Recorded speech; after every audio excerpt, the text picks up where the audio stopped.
Hello everyone. In my previous video, I explained the phase 1 of the story that was all about Khushwant Singh's grandmother, grandfather, his childhood, and the relationship between Khushwant Singh and his grandmother. But their relationship got affected when they both shifted to city. So today we'll continue with the phase 2 of the story. Although we shared the same room, my grandmother no longer came to school with me. So even after going to city, both of them had the same room. But here in the city, his grandmother used to not come to school with him. Why? I used to go to an English school in a motor bus because now he was going to an English school and he used to go to school by a school bus. There were no dogs in the streets and she took to feeding sparrows in the courtyard of a city house. Now in the city, there were no street dogs as they were in village. So beside leaving her habit of feeding dogs, what she started doing, she started feeding sparrows in the courtyard of their city house. Okay. So what is the meaning of courtyard? Courtyard means veranda, or you can say front space of house. So she started feeding these sparrows. As the years rolled by, we saw less of each other.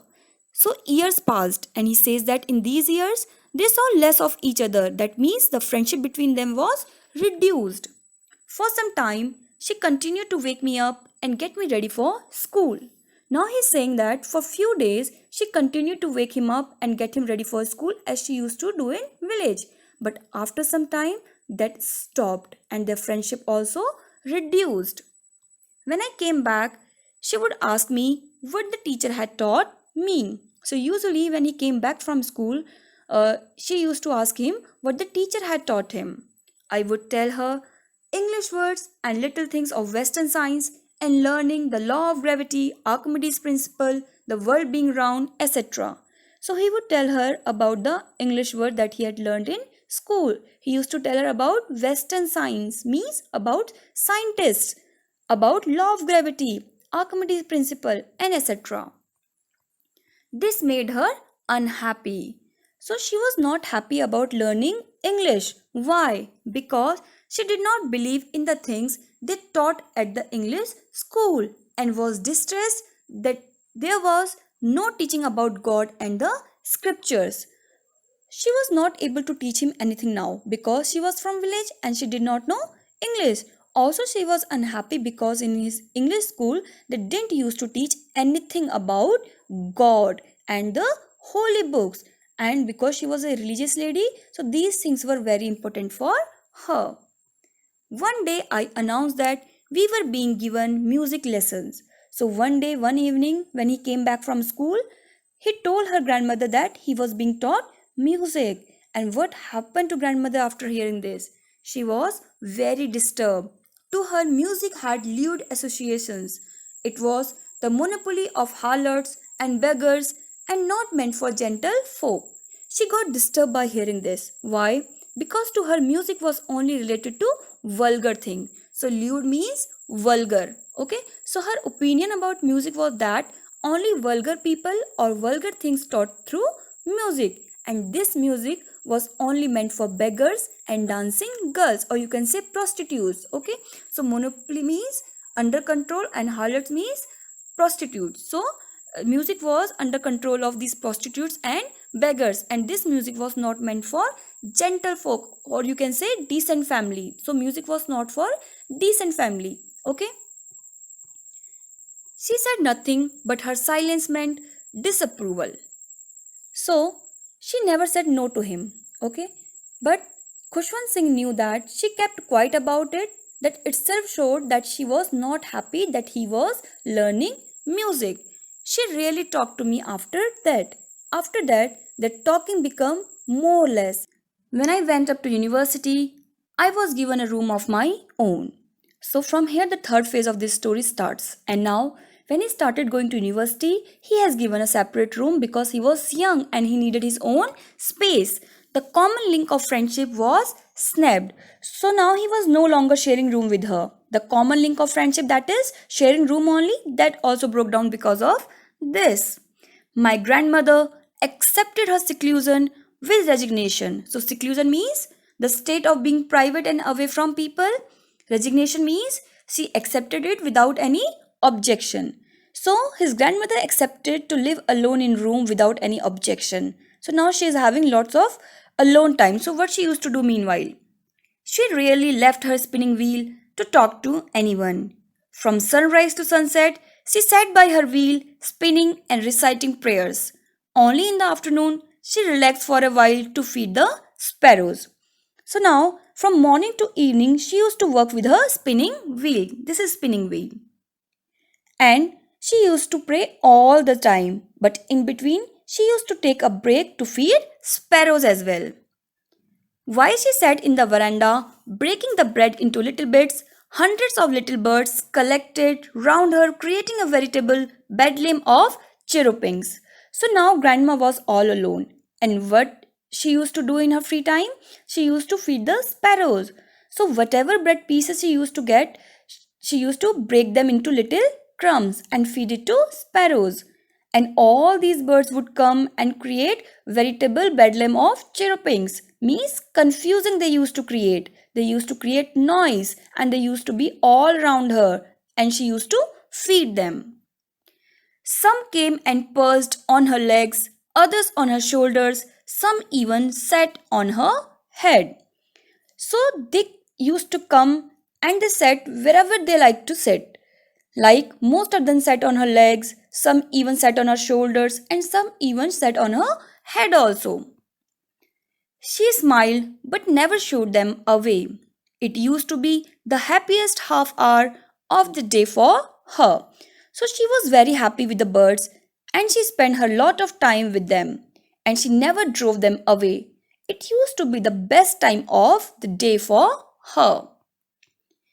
When I decided to go abroad for further studies, I was sure my grandmother would be upset. So, from here, the fourth phase of this story starts. So, after finishing his college study, he decided to go to abroad for further studies. And then he thought his grandmother would become upset by hearing this because she would not be able to see him for some time. I would be away for 5 years, and at her age, one could never tell. And he knew that he had to go to abroad to study for 5 years, and that is quite a long time. And he knew that his grandmother is already very old and probably thought that she will not be alive when he'll come back after 5 years. But my grandmother could. But grandmother was very sure that she will be alive when he'll come back. She was not even sentimental. She came to leave me at the railway station but did not talk or show any emotion. So, when he was going, she was not at all worried or emotional. She was very strong because she was very lovable. So, she came to railway station. She wanted to send him off but she did not show any emotion to him. Her lips moved in prayer, her mind was lost in prayer. Her fingers were busy telling the beads of her rosary. So, this is rosary, okay? A string. And the only thing that she kept on doing this time, she kept on praying. And she was moving the beads of rosary and praying all the time.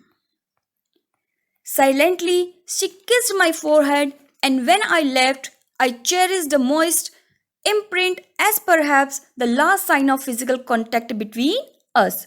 So, when he was about to leave, she just kissed him on his forehead to say bye.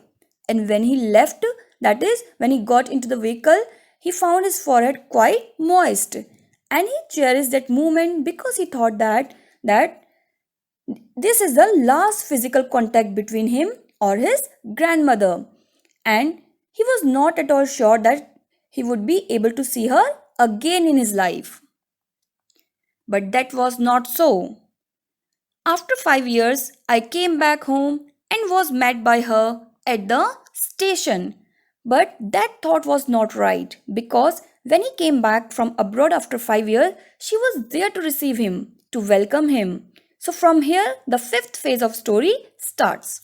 She did not look a day older, means she was looking exactly the same. She still had no time for words, and while she clasped me in her arms, I could hear her reciting her prayers. So, clasped means hold tightly or hugged.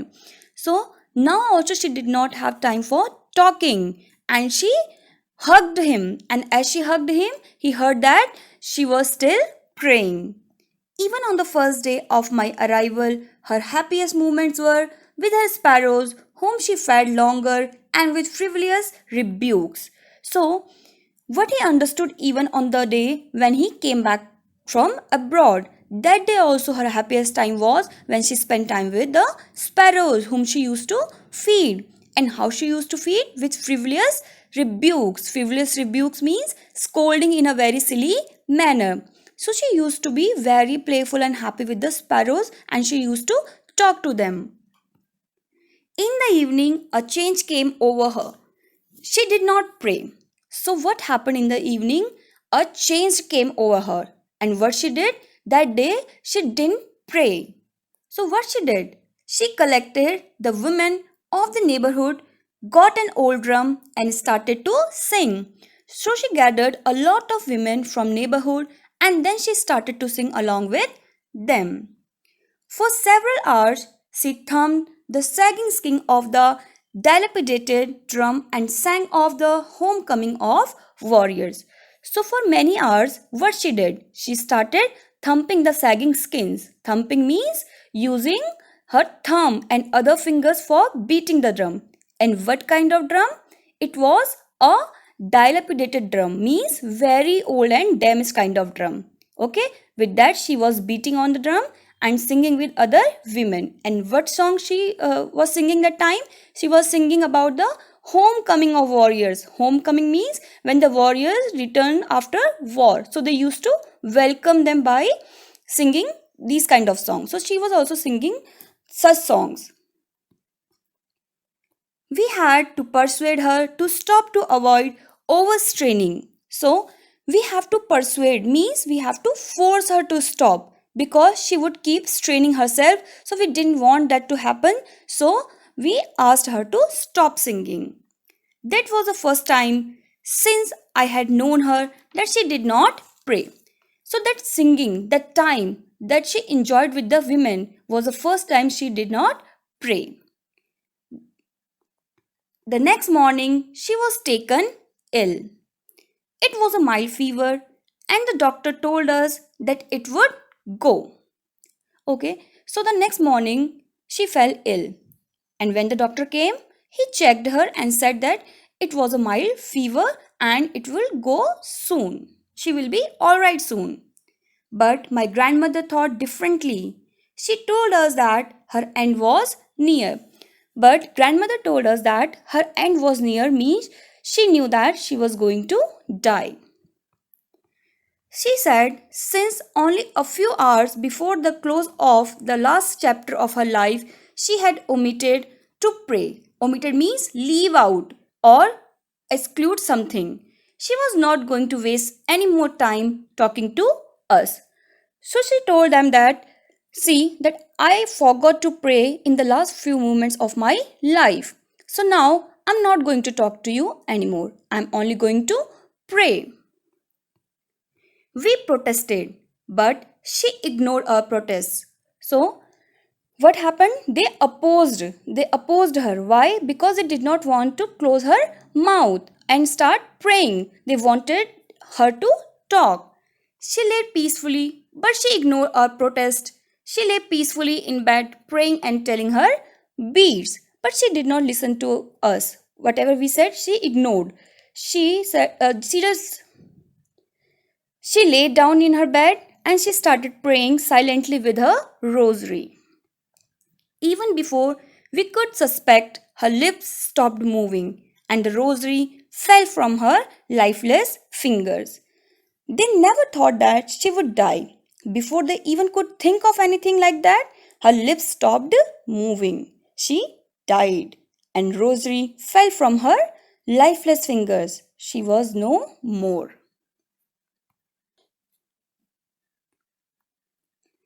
A peaceful pallor spread on her face, and we knew that she was dead. A peaceful pallor means paleness spread on her face, and they understood that she was no more.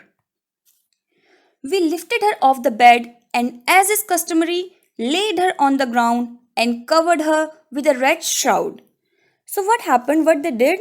They removed her body from the bed, and on the ground they made her to lie down, and they covered it with the red shroud, means red cloth. After a few hours of mourning, we left her alone to make arrangement for her funeral. So, what is the mourning means? Mourning means crying. The body was there, and all the family members had to make some arrangement for the funeral. So, after crying, they left the body alone and they moved away to make funeral arrangements. In the evening, we went to her room with a cradle stretcher to take her to be cremated. So, after all the rituals were over, they took a crude stretcher, means a bamboo bed sort of thing, in which the body should be carried after dying. So, they went to her room to take the body to the stretcher so that the body could be cremated. The sun was setting and had lit her room and veranda with a blaze of golden light. So, it was the evening time and there was sunlight all over her room and veranda. We stopped halfway in the courtyard, all over the veranda and in her room, right up to where she lay dead and stiff, wrapped in the red shroud. Thousands of sparrows sat scattered on the floor. So, as they were going to take the body, they have to cross the courtyard and move inside. But then they stopped. Why? Because the courtyard and the veranda, and to where the body laid, everywhere it was covered with thousands of sparrows. They were all sitting on the floor very silently. There were no chirruping. We felt sorry for the birds, and my mother fetched some bread for them. They were not making noise, so the Khushwant Singh's mother thought that the birds were silent, they must be hungry, and because the grandmother used to feed them with breadcrumbs, so what she did? She took some breadcrumbs and started to feeding them the same way as grandmother used to do. So, this funeral process is the sixth phase of the story. She broke it into little crumbs the way my grandmother used to and threw it to them. So, she also broke the bread into little crumbs the same way as a grandmother used to do and she gave it to birds. The sparrows took no notice of the bread. But what happened? These birds never took notice of the breadcrumbs. They did not move towards the breadcrumbs. When we carried my grandmother's crops off, they flew away quietly. So it was a surprising thing because when the body was carried away, what happened? All the birds silently flew away. Next morning, the sweeper swept the breadcrumbs into the dustbin. So not even a single bird picked up the breadcrumbs. They did not eat the breadcrumbs. They had actually come here and sat silently because they were here to take part in the mourning of the grandmother, because she was so attached to these birds and they all had come here to take part in the funeral process. So, we see that how beautifully Khushwant Singh has given a portrait of his grandmother. He thought that she was very beautiful as a person. Okay, so this is how the chapter ends. So, thank you. We'll meet in my next video. Till then, stay safe. Thank you.